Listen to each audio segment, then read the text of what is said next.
Сабактын бул бөлүгүндө дагы диаграммалар менен иштөөнү улантабыз.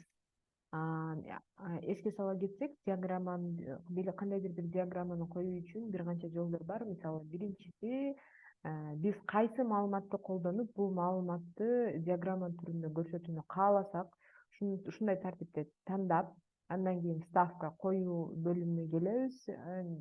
Андан кийин бул жактан өзүбүз каалаган биздин маалыматыбызга ыңгайлуу болгон бир диаграмманы тандап алабыз дегенбиз. Тандап алдык.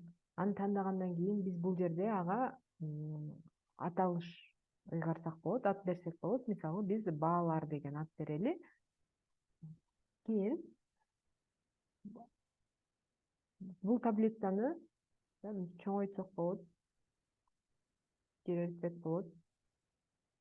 Же болбосо бул выбрать данные маалыматтарды тандоодон кээ бир жылдарды алып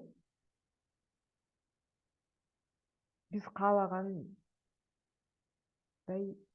өзгөртсөк болот. Мисалы, бул жакта бизге эки эле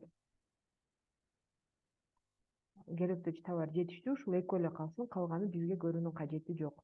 Эми азыркы бул сабакта ушул диаграмманы биз форматтоону карайбыз. Мисалы, бул жерде бир диаграмма бар. Диаграмманын үстүнө келип, анын үстүнө баскан учурда бул жерде работа с диаграммами деген бир бөлүк ачылат. Башка учурда ал жок. Мисалы, келдик, работа с диаграммами деген пайда болуп калды. Андан конструктор. Бул жерде биз ар кандай түрдө буну форматтасак болот. Мисалы, кандай түрдө түстөрүн өзгөртүп, же аркасына бир кандайдыр бир көлөкө коюп, же кара түстүү кылып, атын же ак менен калтырып, ушундай ар түрдүү өзүбүз каалагандай биз буну өзгөртсөк болот.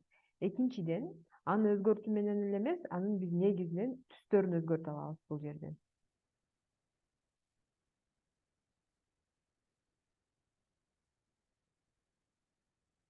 Кийинкиси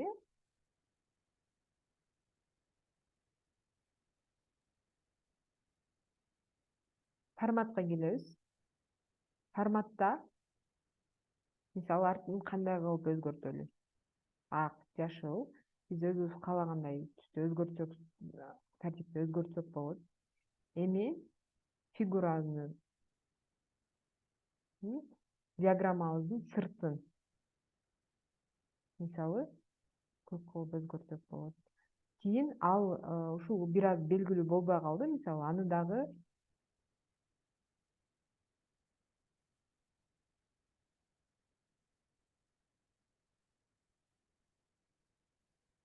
кара, жазуулардын түстөрүн өзгөртөбүз.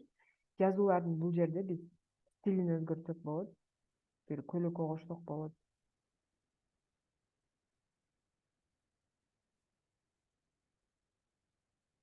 Мисалы, ушундай тартипте. Эми фигураларга эффект берсек болот.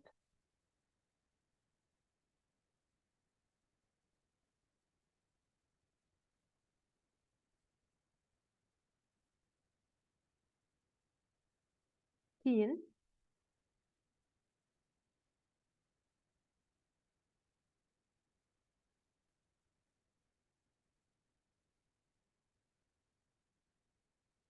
мындай тартипте биз диаграммабызды өзгөртсөк болот. Дагы бир кошумчалай кетчү нерсе, мисалы, биз диаграммалардын ортосун дагы аралыктарды, мисалы, бул жерде вертикалдык түрдө чоңойтсок болот, же кичиерте алабыз. Ушундай эле нерсени биз вертикалдык түрдө да жасап өзгөртсөк болот.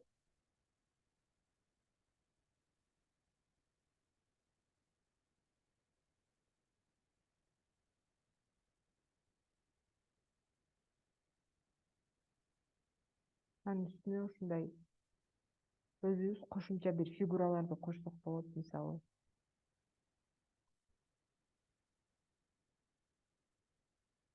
Мисалы, биз алманын баасы менен өсүүсүн ушундай бири бири менен байланыштырып, мисалы, сызып алсак болот. Кенчесин бул жерге.